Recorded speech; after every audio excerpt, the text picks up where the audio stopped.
With PS Parihar channel में आपका स्वागत है। आइए शुरू करते हैं और देख लेते हैं कि आज के समाचार पत्रों में विद्यार्थी जीवन से संबंधित कौन कौन सी सूचनाएं हैं। तो वीडियो को जल्दी से लाइक कर दें, शेयर कर दें। जिन छात्रों ने चैनल को अभी भी सब्सक्राइब न किया हो तो जल्दी से सब्सक्राइब कर लें ताकि आप लोगों को इसी प्रकार की ऑथेंटिक अपडेट से सबसे पहले मिलती रहे। आगे बढ़ने से पहले एक सूचना है उन विद्यार्थियों के लिए जो विद्यार्थी यूपीपीएससी की भर्तियों की तैयारी कर रहे हैं अथवा बीपीएससी की भर्तियों की तैयारी कर रहे हैं। वे सभी अभ्यर्थी पीडब्ल्यू बीपीएससी वाला यूपीएससी वाला प्लेटफॉर्म पर आकर के अपनी तैयारी पूरी कर सकते हैं। इनका एक दीपावली ऑफर चल रहा है जिसमें बीपीएससी के जितने भी कोर्सेज हैं उसमें 75% तक की छूट दे दी गई है और यूपीएससी के जितने भी बैचेज हैं उसमें 80% तक की छूट दी गई है, जिसे आप लोग यहाँ पर देख भी सकते हैं। यहाँ पर विभिन्न प्रकार के कोर्सेज चल रहे हैं, हिंदी मीडियम में भी, इंग्लिश मीडियम के भी, फाउंडेशन बैच भी है, टारगेट बैच भी है। और यहाँ पर आप देख सकते हैं कौन कौन से बैच है। जैसे कुछ प्रमुख बैच है, सक्षम 2.0 के नाम से एक बैच चल रहा है इंग्लिश मीडियम का, प्रथम 2.0 के नाम से है ये फाउंडेशन बैच है, जेपीएससी के भी यहाँ पर बैचेज चल रहे हैं। इनमें फीस देख सकते हैं आप लोग कितनी कम हो गई है। इस समय फुल कोर्स की जो फीस है 4,499 रुपए। इसमें भी अगर एक कोड लगा देंगे आप लोग पीएसपी सभी बैचों में, चाहे बीपीएससी की हो चाहे यूपीएससी की हो, पीएसपी 500, तो आप लोगों को 1,000 रुपए की और अधिक एक्स्ट्रा छूट मिल जाएगी। लिंक मैंने इसके डिस्क्रिप्शन बॉक्स और कमेंट बॉक्स दोनों जगह उपलब्ध करा दी है, आप लोग जाकर के इसे ज्वाइन कर सकते हैं। एक बात और, यहाँ पर आपको वो सारी चीजें मिलेंगी जो तैयारी करने के लिए आवश्यक होती हैं, जैसे live classes, recorded videos, PDF सामग्री, class notes, doubt clearing session आदि। चलिए शुरू करते हैं। अब बात करते हैं सबसे पहले शिक्षक भर्तियों को लेकर के। शिक्षक भर्तियों को लेकर के धरना प्रदर्शन का ऐलान किया गया है युवा मंच के द्वारा। आपको पता है कि उत्तर प्रदेश में हजारों पद रिक्त हैं और बहुत सारी भर्तियां फंसी हुई हैं। पुरानी भर्तियां भी फंसी हैं, टीजीटी, पीजीटी आदि, और नई भर्तियों के जो अध्याचन है वो भी अभी तक नहीं आए हैं। अगर अध्याचन तो आ जाएंगे लेकिन भर्तियां नहीं हो पाएंगी क्योंकि वहां पर चेयरमैन नहीं है। चेयरमैन की जल्द नियुक्ति हो, इसको लेकर के विद्यार्थी दबाव बना रहे हैं। एक बार आप लोग फिर से देख लीजिए, ये युवा मंच की तरफ से कहा गया है 27 अक्टूबर को प्रयागराज के पत्थर गिरजाघर सिविल लाइंस में ये धरना प्रदर्शन है। विद्यार्थियों के यहाँ पर मांगे हैं कि टीजीटी पीजीटी की परीक्षा समय पर हो, पुरानी नियमावली पर नया विज्ञापन जारी हो, कोई बदलाव ना हो, ये एक प्रमुख मांग है। जो भी बदलाव हो शिक्षक भर्ती में वो अगली भर्ती में हो। इस नई भर्ती का जो विज्ञापन आने वाला है, उम्मीद है अगर नियुक्ति हो जाएगी चेयरमैन की नवंबर के महीने में, तो जो चर्चाएं निकल करके आ रही हैं कि दिसंबर के महीने में नई शिक्षक भर्ती का विज्ञापन जारी हो सकता है। तो इसमें जो विज्ञापन जारी हो तो ये प्रमुख रूप से ये मांग है विद्यार्थियों की कि किसी भी चीज की कोई भी बदलाव ना हो, ना तो प्रीलिम्स मेंस वाला मैटर हो, ना ही समान अध्ययन जोड़ने वाली बात हो या कुछ सब्जेक्ट को हटाने वाली बात हो जैसा एलटी में हुआ। यानी कि पुराने पैटर्न पर ही भर्ती हो और जो भी नया बदलाव हो वो कुछ सालों बाद हो, कम से कम 2-3 साल का मौका इन विद्यार्थियों को दिया जाए, ये एक प्रमुख मांग है। असिस्टेंट प्रोफेसर भर्ती का जो लंबी साक्षात्कार है ये पूरा हो, नई भर्ती का विज्ञापन जारी हो, टीटी का विज्ञापन जारी हो, एलटीजीडीसी में जो मेंस में ऑब्जेक्टिव की मांग कर रहे हैं विद्यार्थी, जो डिस्क्रिप्टिव पेपर होता है उसमें बदलाव की मांग कर रहे हैं। और अगर आप लोग भी इसमें कुछ बदलाव करना चाहते हैं, मांगों में कुछ चीजें जोड़ना चाहते हैं, तो आप लोग इस यहाँ पर व्हाट्सएप कर सकते हैं, इनको बता सकते हैं। ये आप लोगों की जो मांग है अगर उचित होगी तो इस धरना प्रदर्शन में निश्चित तौर पर जोड़ी जाएगी। सभी लोग अपनी अपनी जो राय है वो कमेंट बॉक्स में बताएं। बदलावों में एक प्रमुख जो मांग है विद्यार्थियों की वो ये कि जो पीजीटी की भर्ती है उसमें बीएड ना जोड़ा जाए, और जैसे अभी तक बिना बीएड केवल परास्नातक के आधार पर भर्ती होती रही है उसी प्रकार से भर्ती हो, और विद्यार्थी कम से कम बीएड जब कर लेंगे तो बीएड को लागू किया जाए, यानी आने वाले 2-3 साल बाद ये जो नई नियमावली हो वो लागू हो। अगली जो सूचना है वो बिहार की है और यहाँ पर लिखा है अगले 5 साल में 1 करोड़ को और नौकरी देंगे। नीतीश कुमार का बिहार चुनाव से पहले एक बड़ा ऐलान। लिखा है विधानसभा चुनावों की गहमागहमी के बीच में मुख्यमंत्री नीतीश कुमार ने मुजफ्फरपुर में एक चुनावी सभा को संबोधित करते हुए राज्य के विकास और भविष्य के रोजगार लक्ष्यों को लेकर के बड़ा दावा किया है।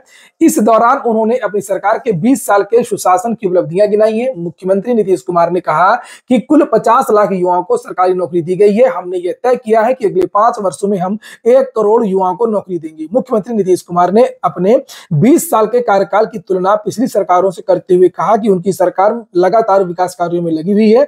उन्होंने कहा कि हमारी सरकार 20 साल से लगातार विकास के काम में लगी है। तो नीतीश कुमार ने 1 करोड़ नौकरियों की बात की है, वहीं पर तेजस्वी ने भी रोजगार को मुद्दा बनाया है। उन्होंने कहा है कि हर घर में एक लोगों को नौकरी देंगे, बिहार में जितने भी लोग हैं। तो वहां पर देख सकते हैं कि रोजगार को लेकर के, सरकारी नौकरियों को लेकर के अपने अपने तथ्य, अपने अपने तर्क वहां पर जो पक्ष और विपक्ष दोनों रख रहे हैं।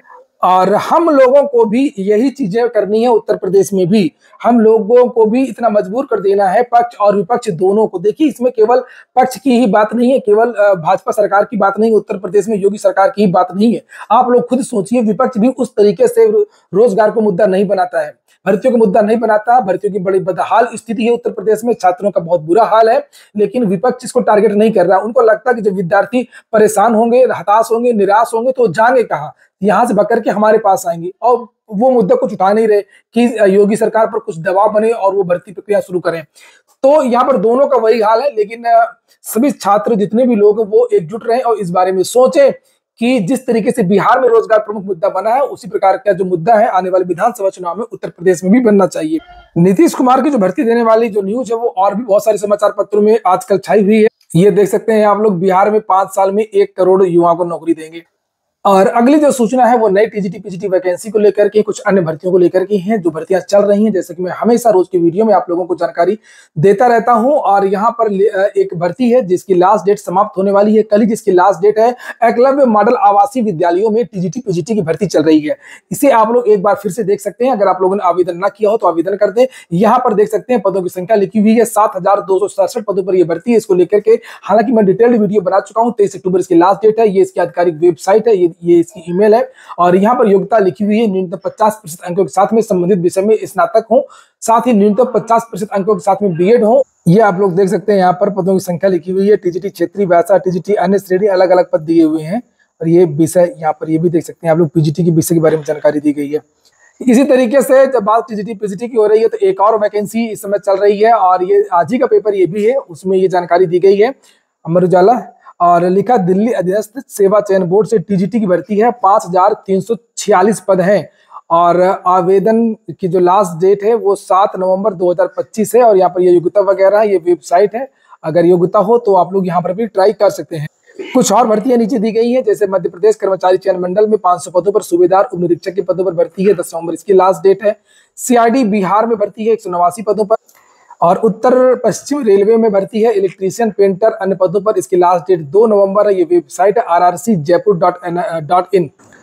मध्य प्रदेश में पुलिस भर्ती को लेकर के घोषणाएं हुई है। लिखा है, पुलिसकर्मियों के लिए 5700 करोड़ रुपए में बनाए जा रहे 25,000 मकान। डॉक्टर यादव, मुख्यमंत्री डॉक्टर मोहन यादव ने वीर पुलिस जवानों की शहादत को नमन करते हुए पुलिस स्मृति दिवस पर शहीद पुलिस जवानों को याद करते हुए कहा कि यह दिवस प्रत्येक वर्दीधारी के लिए प्रेरणा का पुंज है।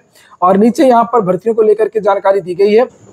ये देखिए, यहाँ पर ये लिखा हुआ है, आरक्षकों के रिक्त पदों की पूर्ति के लिए लगभग 7500 पदों की भर्ती हर वर्ष करते हुए 21,000 पदों की भर्ती अगले 3 वर्ष में पूरी की जाएगी। ये मध्य प्रदेश पुलिस कांस्टेबल भर्ती की बात हो रही है।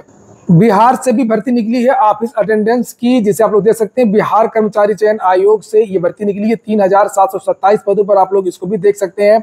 थोड़ा सा ये धुंधला है, स्पष्ट नहीं है, साफ नहीं दिख रहा होगा। अगली सूचना है हाईकोर्ट के एक ऑर्डर की, टीचर्स की अटेंडेंस को लेकर के एक बड़ा ऑर्डर सुनाया है। और लिखा, बच्चों पर नकारात्मक प्रभाव डालती है टीचरों की गैरहाजिरी। बात सही है, शिक्षक जो है वो अनुपस्थित रहते हैं, लेकिन इसमें यह भी बताइए कि जो जज साहब 2 घंटे बाद उठ जाते हैं, केस की सुनवाई नहीं हो पाती है, उसके बारे में कौन आदेश देगा? तो जरा इसके बारे में भी विचार करना चाहिए कि बहुत सारे लोग दूर दूर से आते हैं अपने केस की सुनवाई को लेकर के, और पता चला कि 2 घंटे 3 घंटे बाद ही मिलाट उठ के चले गए और केस की सुनवाई नहीं हो पाती हो, चाहे जितना महत्वपूर्ण मैटर हो। और जो केस 10-10 साल, 20-20 साल, 25-25 साल, 30-30 साल चलते हैं, उसमें जो सामान्य नागरिक हैं उन पर कैसा प्रभाव पड़ेगा? नकारात्मक प्रभाव पड़ेगा या सकारात्मक प्रभाव पड़ेगा? तो ये सभी का है, मानव स्वभाव है। तो एक दूसरे को तो दें आदेश, लेकिन स्वयं भी लोग इसका पालन करें, चाहे वो जज हो, चाहे वो आम आदमी हो या कोई नागरिक हो। यहाँ पर लिखा है, इलाहाबाद हाईकोर्ट ने, इसको देख लीजिए। और इलाहाबाद हाईकोर्ट ने प्राइमरी स्कूलों में टीचरों की हाजिरी सुनिश्चित करने के लिए प्रदेश के मुख्य सचिव, एसीएस और बेसिक शिक्षा विभाग के अधिकारियों को जरूरी निर्देश जारी किया है। हाईकोर्ट ने कहा है कि बच्चों को जरूरी शिक्षा पाने के मौलिक अधिकारों का हनन नहीं होना चाहिए। यह आदेश जस्टिस पीके गिरी ने बांदा की एक टीचर इंदिरा देवी की याचिका पर पारित किया। हाईकोर्ट ने निर्देश दिया है कि सरकार स्कूलों में टीचरों के डिजिटल अटेंडेंस की व्यवस्था करे और जिला एवं ब्लॉक स्तर पर एक टास्क फोर्स का गठन करे, जिससे उनकी स्कूलों में हाजिरी सुनिश्चित की जा सके। बिल्कुल सही बात है, और शिक्षक इसका विरोध भी कर रहे थे जब डिजिटल अटेंडेंस की बात की जा रही थी। कोर्ट ने बांदा के डीएम बीएसए से अपने जिले की रिपोर्ट मांगी है। हाई कोर्ट में कोर्ट ने कहा है कि सरकार ने उनकी उपस्थिति के लिए डिजिटल अटेंडेंस की व्यवस्था की है, लेकिन वह अभी धरातल पर नहीं है। अपने पारित विस्तृत आदेश में कोर्ट ने कहा है कि टीचर गुरु है, परम ब्रह्म के समान है।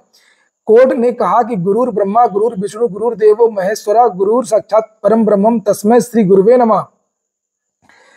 यानी teacher composite school Tindwari Banda में तैनात है और टीचर की स्कूल में गैर मौजूदगी को लेकर के बीएसए बांदा ने 30 अगस्त को एक आदेश जारी किया था। टीचर ने उसे याचिका में चुनौती दी थी और नीचे लिखा है कि टीचर इंचार्ज हेड मास्टर है। आरोप है कि वह डीएम के निरीक्षण के दौरान स्कूल में नहीं थी, हस्ताक्षर कर स्कूल से गायब रही। हाईकोर्ट ने कहा कि टीचरों की स्कूल में गैर मौजूदगी से बच्चों के सुस्त और अनिवार्य शिक्षा कानून 2009 का उल्लंघन हो रहा है।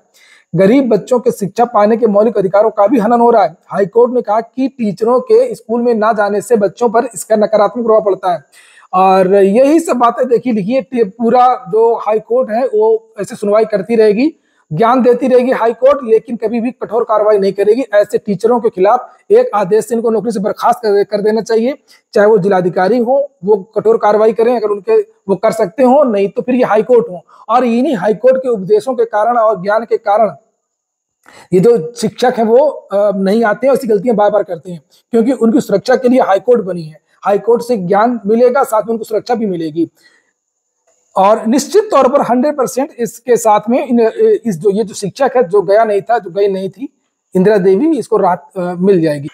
आज के वीडियो में इतना ही। पूरा वीडियो सुनने के लिए बहुत बहुत धन्यवाद।